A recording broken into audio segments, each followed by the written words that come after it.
Hello, this is Sule from Pomona, California, Zone 10.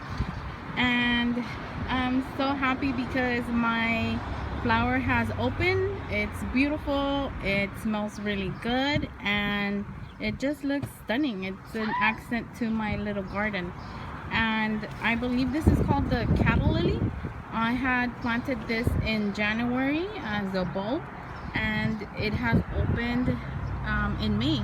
So today is May 6th, 2016, and it just opened about a day or so ago, and I'm hoping that the rest of them open as well. This one seems like it will open anytime soon. And I have these planted right where I have my cherry tree. That one hasn't given me anything, no flowers, no blooms, no anything. This was a bare root tree when I planted it in January. It didn't have any leaves, anything on it. It looked pretty dead. And about a week later, it started filling up with leaves. And it's doing really well. It's a really healthy tree. I'm just waiting for it to give me some fruit so that I can harvest some cherries. Very aromatic, and it is very prolific as well. As you can see, it grows really well, and it loves being under my Wyatt tree. This Wyatt tree looks like it has a bad hair day, but it actually works out for me. Normally the Wyatt tree grows very tall, but because for the most part we're short people except for my husband, we wanted to keep this tree to a height where we would be able to harvest the Wahyas once they came in. So yes, it looks like it has a bad hair day, like somebody cut its hair all crazy, but we love it, and it keeps my mint obviously pretty happy because it shades it off, and that's what mint likes. Mint likes the shade. It gets sun, but the sun here in Pomona is extremely hard on the plants, and I'll show you that in a bit. So of course the mint is grateful to be under this tree so the sun doesn't kill it. And this plant, I believe is called, or this flower is called, I think, the heliotrope. In the winter it looked absolutely dead, and I was going to take it out. It actually looked like this, pretty dead. It didn't have anything. But I forgot about it in the winter, and so I never took it out. And then now in February, it started growing back, and today is May 6th, and it looks really nice. It's coming back and it's full, so I'm gonna leave it in there. And this one did teach me that not all plants that look dead are dead. It's really pretty. And then next to it I have another flower, but I completely forgot to keep the tag. I don't remember what the name is, but it's a vining type flower, and it gives these little white flowers. It is very beautiful. This one didn't die in the winter, but it looked pretty sad. I never thought of taking it out, but I thought it wasn't going to make it, and it did make it, and it's giving me these very beautiful flowers. Don't know what they're called. I wish I had kept the tag. If you guys know, let me know, please. And look, guys, I wanted to show you that my cucumber plant is doing really well, and it actually has a cucumber growing, so I'm excited about that. Can't wait to harvest it and taste it. It did rain for about 2 days straight. It didn't rain a lot, but it seems like my cucumber plant did not appreciate the rain.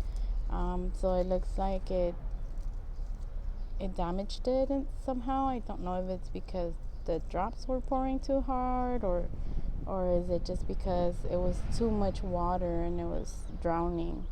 But overall it's still pretty healthy and it's still producing. It has a lot of growth. It has a lot of little cucumbers in there starting to form. So I am not complaining. It's still alive, and I am still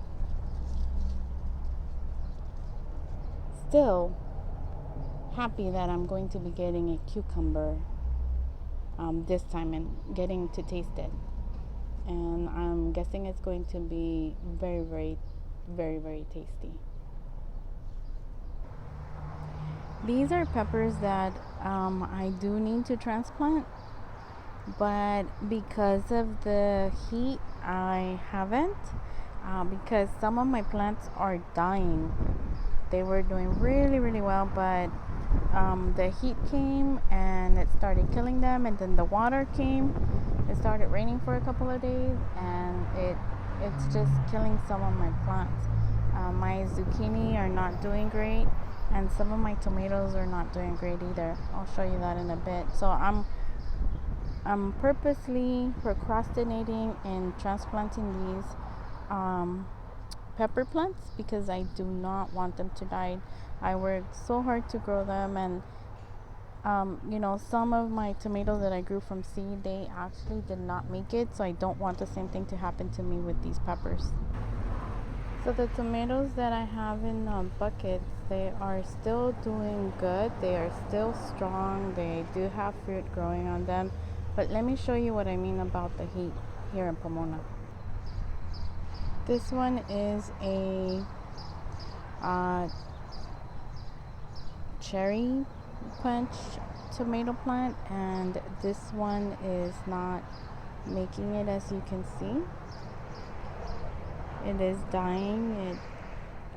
It is just not making it. It still is holding the fruit, but the tomato is not. It's kind of soft, so I don't think it's good because the plant is dead.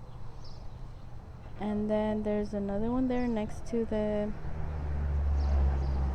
flower. That one's dying as well. And then this one right here is dying as well. That one. And that one is dying. And that one is dying. They are just not taking the heat very well. This is another plant that is making it really, really well with the heat. This is the tomatillo seedling, or the tomatillo little plant. This one's another one right next to it, and it's taking the heat like a champion. It hasn't wilted. It doesn't get sad in the night, or it really is doing really well. This one, I believe, is the Cherry 100. That one's also taking the heat really, really well. If you can see, it has flowers growing on it now. So it's doing really, really nice for me here. Sorry about the camera work. This one is a beef master, and this one is doing well as well.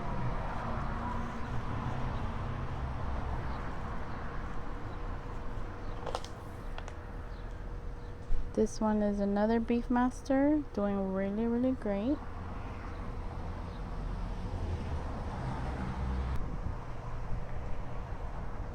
This one right here is a Cherry 100, taking the heat like a champion. And the one next to the dying ones, this one is a Celebrity, doing well. That one is another Celebrity. Back there I have two more Celebrities, and they are doing really well. As far as the peppers go, these jalapeno peppers are dying in the heat, but this Ristra Cayenne hybrid is doing absolutely fabulous. And so are my carnations. They are doing great in the heat. And so is another another Rister-Can hybrid. And this one of my coworkers gave it to me. I actually forgot the name of it. I'm very bad with names. But it is taking the heat like a champion as well. I just haven't put it on the ground because I don't want to shock it. Since it is a gift, it's very precious to me. This chile de árbol is also really good with the heat. It is still green, it's still upright. It doesn't wilt. It doesn't look sad at all. I have 2 of these planted here on my raised bed, and they are doing really well. No complaints on the chile de árbol. It is doing absolutely great. And here are my zucchinis.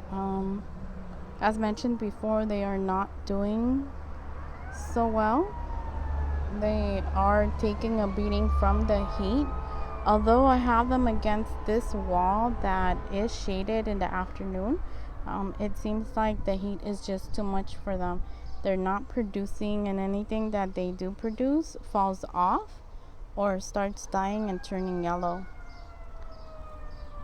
So I don't have the heart to take them out. I'm going to leave them, and maybe they will, I don't know, maybe they will toughen up and start producing better once they get more leaves and they can shade themselves out. If you guys have any advice on the zucchini or any tips that you would like to share with me, definitely do so. I do appreciate all the help and advice I can get. This is my lavender plant. I thought this one had died in the winter as well, but it came back very strong and very pretty, and now it has some little flowers, so I am more than happy with it. And well, that's it, guys, from Little Bean's Garden. If you guys have any tips, advice for me, please go ahead and let me know. I welcome any advice I can get. Have a good one.